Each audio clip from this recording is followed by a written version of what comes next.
Hello friends, welcome back to the new video. In this video guys, we are going to talk about how to connect Wi-Fi in our Redmi phone device. Guys, you want to connect Wi-Fi in your Redmi phone, so guys you can connect.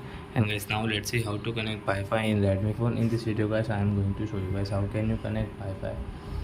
So before starting video friends, I want to tell you, if you need my channel and you're watching my video first time, so first of all go and subscribe my channel, click the bell icon and like my video friends. So friends, now let's start video. First of all, open your phone setting to connect Wi-Fi. Then guys, click on your Wi-Fi setting.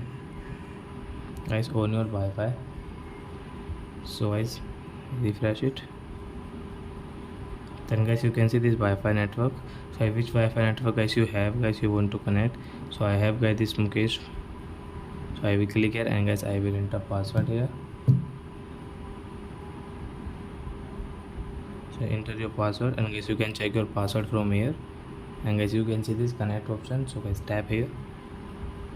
So as you can see guys, Wi-Fi has connected, and guys now we can use Wi-Fi in our Redmi phone. So I hope friends you have understood how to connect Wi-Fi in Redmi phone. So that's it guys, thanks for watching. Now we will meet on next video with new topic.